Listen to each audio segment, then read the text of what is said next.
일상에 바쁜 여러분들을 대신해서 지식과 인사이트를 정리해드리는 매일 공부 매일 인사이트입니다. 오늘은 컨텐츠의 미래 이 책에 대해서 살펴볼 건데, 이 책은 꼭 읽어보시라고 추천을 드리고 싶습니다. 온라인 비즈니스나 SNS 비즈니스 하시는 분들은 말할 것도 없고, 일반 기업체의 CEO나 전략부서, 마케팅 부서는 말할 것도 없고, 일반 기업체에서 이렇게 업무를 보고 있는 분이라면 꼭 한번 읽어보셔야 될 것 같고, 개인 사업을 하시는 분들, 이런 분들도 꼭 한번 읽어보셔야 될 것 같아요. 왜 이 책을 꼭 읽어야 되냐면, 일단은 시대 상황의 조건을 한번 살펴볼게요. 상투적인 표현이 아니라 진정, 변화의 속도가 너무 빠릅니다. 그리고 그런 변화의 흐름이 어떤 방향성을 갖고 있냐면, 자, 우리가 하고 있는 일이 다른 사람들이 하는 일과 점점 연계성이 많아지고 있어요. 홀로 비즈니스를 하거나 홀로 이렇게 무슨 작업을 한다거나 이런 개념이 아니라, 그런 것들이 다 연관이 돼서 얽혀 있는 거죠. 복잡하게. 그렇기 때문에 이 책을, 왜냐, 이 책의 주제가 커넥션입니다. 연결.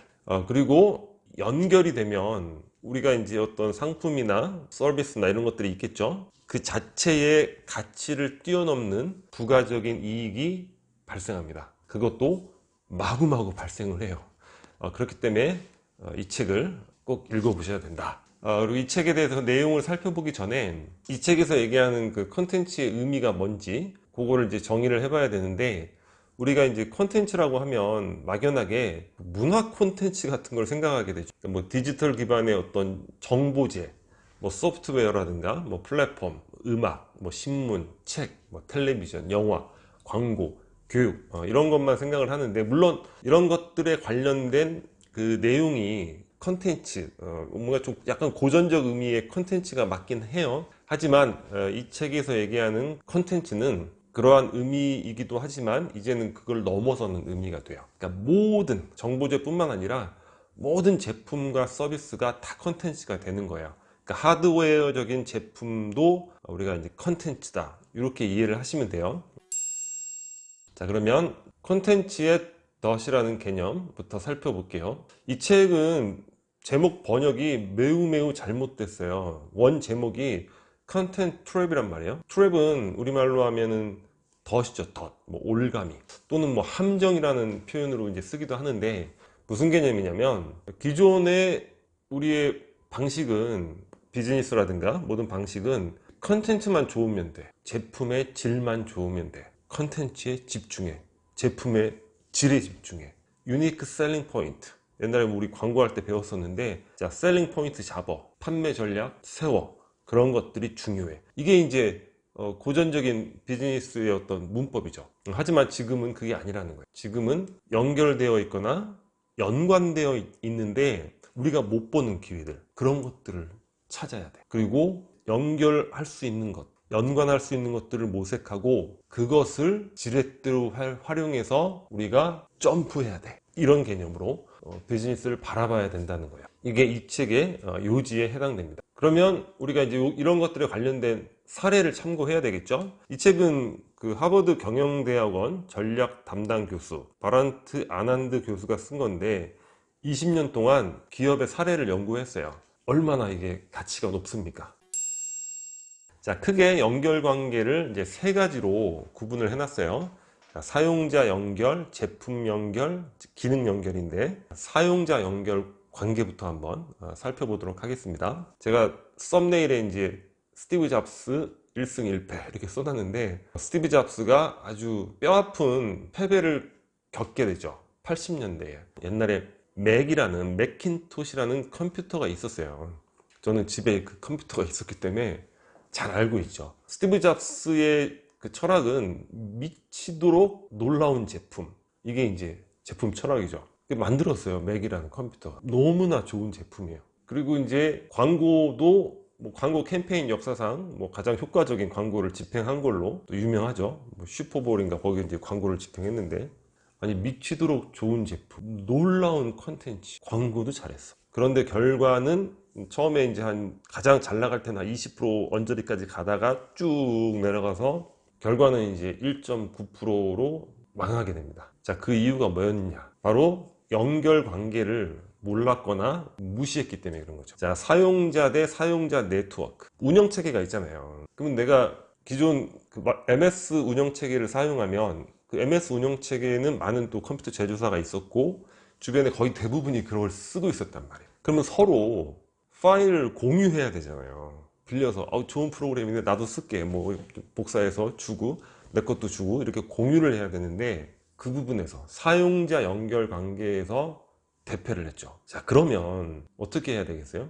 매cin토시에서 자, 소스 오픈하고 개발자들 다들 몰려오세요, 다들 만드세요, 이렇게 해야 되는데 이 스티브 잡스 막아놨습니다. 폐쇄적으로 운영했어요. 그래서 사용자 대 소프트웨어 공급자 연결 관계, 이것도 완전히 무시해버리고 막아버리고, 그러니까 어떻게 됐습니까?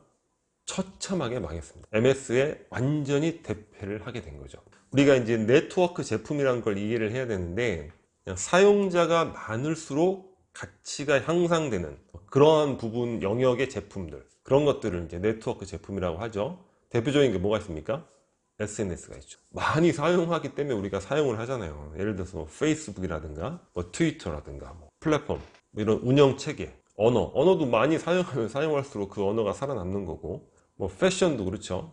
많이 사용하면 사용할수록 또 그게 잘 팔리게 되는 거죠. 유행을 하니까. 이러한 것들이 이제 여러 가지를 살펴볼 수 있는데, 핵심은 물론 컨텐츠도 좋아야 되겠죠. 하지만 컨텐츠에만 전폭적으로 몰입하는 건 바로 컨텐츠 트랩, 컨텐츠의 덫에 걸리는 거예요. 올가미에 걸리는 거예요. 망하는 지름길이 된다는 거예요. 연결관계에 주목을 해야 된다는 거죠. 그 다음에는 이제 제품의 연결관계, 이 부분에 대해서도 연구를 해야 되는데, 자, 이 부분에 대한 개념으로는 보완제라는 개념을 좀 알고 있어야 돼요. 보완제. 핫도그하고 케찹은 서로 보완제인 거예요. 그러니까 핫도그가 매출이 늘면 케찹도 매출이 따라서 느는 거죠. 하나가 늘면 다른 것도 따라서 느는, 상호 보완하는 이런 것들을 이제 면도날과 면도기, 보완제죠. 자, 산업의 종말이 아닌 가치의 이동, 재분배 현상. 그러니까 우리가 어떠한 디지털화로 인해서 그 분야가 폭삭 망한다, 종말이 온다고 얘기하지만 그 안에 속해 있는 다양한 보완제 간의 이동, 가치의 재분배가 일어날 뿐이라는 거예요. 달리 얘기하면 문이 닫혀 있는 상태에서 열려 있는 문이 팡 닫히면 어떻게 됩니까? 공기의 파장으로 인해서 닫혀 있는 한쪽 문이 팍 열리는 거죠. 우리가 비즈니스를 할 때 항상 한쪽 문이 닫히면 다른 쪽 문이 열린다는 걸 감안을 하고 관찰을 해야 됩니다. 자, 음원 불법 파일 공유, 불법 다운로드 있죠. 예전에 막 가수들 같이 이렇게 막 서명 운동하고 그랬죠. 이런 거 하지 마세요. 우리 망합니다. 자, 음악 산업 내에 다양한 보완제들이 있죠. CD, 뭐 콘서트, 지금 이제 MP3, 지금이 아니라 얼마 전이죠. 이것도 불법 다운로드 전에는 CD가 주요 수입원이었어요. 그리고 이 수입원은 음반 제작자가 가장 많은 부분을 취했죠. 근데 불법 다운로드로 인해서 CD 판매가 어떻게 됩니까? 급감을 하죠. 그러니까 음반사들이 대거 부도가 났죠. 우리나라에도 당시에 많은 음반사들이 부도가 났어요. 그런데 CD와 콘서트는 보완제죠. 과거에는 이제 CD 홍보를 위해서 콘서트를 하고 그랬는데 CD의 중요성이 낮아지니까 지금은 오히려 그러면서 콘서트 쪽이 흥행이 늘어나기 시작하는 거예요. CD 급감하고 콘서트 입장권이 상승하고, 자, 다운로드, 파일 공유가 가능해지니까 MP3라는 새로운 기기가 등장을 해서 이 제조사들이 수익을 얻게 되고, 그러니까 음반사는 망하지만 음악 산업 내에 자, 콘서트 입장권이 상승하니까 어떻게 됩니까? 콘서트는 가수에게 가장 많은 이익의 포션이 제공이 돼요. 가수의 수입은 오히려 훨씬 늘어났죠. 그리고 새로운 MP3 제조업 회사들이 수익을 늘어났죠. 이렇게 이제 가치의 재분배가 일어난다는 거예요. 음악 산업 전체 자체는 오히려 성장했고, 일반인의 음악 관련 지출은 오히려 늘어난 거예요. 그때 당시에 뭐 몇십만 원짜리 우리 MP3 막 구입하고 그랬잖아요. 음악가의 수입은 증가했고, 그 안에서 가치의 재분배가 일어난다. 그러니까 서로 보완 관계에 있는 보완제 간의 제품 연결 관계를 잘 파악을 해야 된다는 거예요. 자, 그러면 다시 아까 패배를 했던 스티브 잡스가 이제 화려한 부활을 합니다. 어떻게 됐겠어요? 아이팟을 출시하는데 이거는 완벽한 연결 관계 기반 하에서 제품을 출시하게 됩니다. 음반사하고 다 협의를 맺어서 아이튠즈라는 다운로드를 받을 수 있는 플랫폼을 구축해 놓은 상태에서 아이팟을 출시하죠. 많은 사람들이 아이팟 제품이 훌륭하다고 하는데 그 당시 그것보다 훌륭한 mp3는 많이 나왔다는 거예요. 하지만 뭡니까? 아이팟은 아이튠즈라는 아주 막강한 보안제를 갖게 된 거죠. 한 곡을 $1가 안 되는 돈으로 음악을 다운로드 받을 수 있게 아이튠즈라는 시스템을 만들어 놓은 거죠. 그러니까 이게 어떻게 돼요? 연결 관계가 그냥 확 퍼지는 거죠. 그래서 아이팟은 엄청난 대박을 치게 됩니다. 스티브 잡스가 화려한 부활을 하게 되는 거죠. 근데 아이튠즈의 다운로드로 인한 매출이 $100억 넘었다는 거예요. 그러면 뭐야, 애플은 아이튠즈 가지고 엄청나게 돈을 벌었겠네? 그렇지 않았다는 거야. 아이튠즈로 다운로드 받은 건 70%는 음반사로 가는 거고, 그 저작권 있는 20%는 신용카드 뭐 수수료 회사로 가는 거고, 10%인데 10%야 뭐 운영 비용으로 썼겠죠. 거의 수익이 없었다는 거야. 그게 원래의 기획 의도였다는 거죠. 거기서 수익을 내려고 했다면 아이팟이 그렇게 공전의 히트를 치기가 어려운 거죠. 그러니까 아이팟과 아이튠즈는 보안제인데, 보안제 아이튠즈는 오히려 공짜면 공짜일수록 더 좋다는 거예요. 그러면 아이팟이 더 잘 나가는 거죠. 그 다음에 아이폰이 어떻게 됐습니까? 다 오픈했죠. 개발자 누구나 만들어서 어플 누구나 제작하시오. 자, 매킨토시의 실패를 반복하지 않은 거죠. 그래서 애플이 최고의 기업 가치를 가진 회사로 부활을 하게 됩니다. 이게 바로 제품의 연결 관계에 대한 명확한 이해에서부터 시작이 된 겁니다.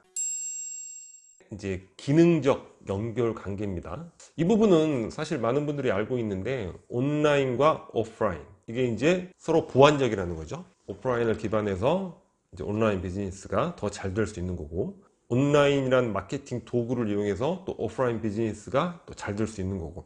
자, 넷플릭스라는 회사 아시죠? 지금은 컨텐츠 제작자로서 더 유명한데, 과거에는 이제 CD를 대여해주는 그러한 비즈니스로 시작을 했어요. 그러한 비즈니스는 미국에서 이제 블록버스터라는, 그 영화를 얘기하는 게 아니라 블록버스터라는 회사가 미국 전역을 거의 대부분 장악을 하고 있었는데, 근데 자, 온라인으로 이제 주문받아서 이제 이렇게 배송을 해주는 시스템인데, 온라인이란 연결 관계만 있다면 이 비즈니스가 운영이 될까요? 운영이 안 되죠. 배송을 해주려면 어떻게 됩니까? 물류센터가 있어야 되는 거예요. 물류센터를 굉장히 확장을 합니다. 그리고 수요 예측 프로그램을 개발을 하고, 추천 엔진이라는 것들을 잘 이용을 하고, 또 우체국과 제휴를 해서 효율적 배송 시스템을 만들게 된 거예요. 온라인의 인프라스트럭처를 아주 잘 구현을 한 거죠. 그래서 이 블록버스터의 재고 관리 비용이 3분의 1 수준으로 떨어지게 만든 거죠. 경쟁이 안 되겠죠. 고정 비용에서 이 정도 차이가 있는데. 그래서 넷플릭스가 이제 넘버원이 되고, 그 다음에 이제 스트리밍 서비스로 전환이 되는데, 단순히 스트리밍으로 전환이 되면 그건 누구나 다 쉽게 따라갈 수 있잖아요. 지금 뭐 다 스트리밍은 누구나 다 서비스 하잖아요. 그래서 그 과정에서 지금은 이제 컨텐츠 제작자로서 또 변신을 한 거예요. 그러니까 넷플릭스의 변신은 되게 놀라운 거죠. 예전에 코닥이라는 필름 회사에서 디지털 카메라를 먼저 만들었음에도 변화를 이끌어가지 못해서 결국 부도가 났잖아요. 넷플릭스는 그런 것이 아니라 계속 혁신을 하면서 오히려 기업을 더욱더 발전시키고 있다는 거예요. 이런 사례도 여러분들이 이 책에서 잘 스터디해 볼 필요가 있을 것 같고, 지금 전 세계 넘버원 기업이죠. 아마존. 예전에는 책 한 권 주문하면 배달에 일주일이 걸렸대요. 이렇게 해서 온라인 비즈니스가 되겠습니까? 그래서 주문 처리 시스템, 배송 시스템, 물류 관리, 굉장히 혁신적으로 그런 부분들을 인프라스트럭처를 잘 구현을 했죠. 그러니까 오프라인의 기반 시설이 탄탄하게 바탕이 되어야지만 온라인에서 확고한 비즈니스 영역을 구축할 수 있다. 이런 부분들을 우리가 살펴볼 수 있습니다. 자, 마지막으로 디지털 기술은 전통적 비즈니스의 오직 위협일까? 위협이죠. 근데 오직 위협일까는 생각을 해봐야 되는 거예요. 우리가 디지털이 몰려온다, 4차 산업혁명이 생긴다 하면은 생각하는 게 일자리 잃어버리고 자영업 다 망하고 이런 것들만 생각을 하는데, 파괴 뭐 이런 거 대체가 될 것이다 이렇게 생각을 하는데, 보완제가 될 수 있는 영역들이 분명히 있다는 거죠. 자, 내가 하는 비즈니스가 이런 변화의 흐름 속에서 보완제로서 오히려 연결이 될 때 더 잘 될 수 있는 가능성도 충분히 있다는 거예요. 그러니까 그런 것들, 이 시대의 흐름, 산업의 변화, 그리고 내가 하고 있는 일이 이 속에서 어떤 위치를 갖고 있고 내가 하고 있는 일에 고객이 어떤 것들을 원하는지, 이런 것들을 어떤 고정적인 전략상으로 파악하는 게 아니라 여러 가지 연결 속에서 그 맥락 속에서 파악하는 게 중요하다는 거예요. 죽은 산업은 없다.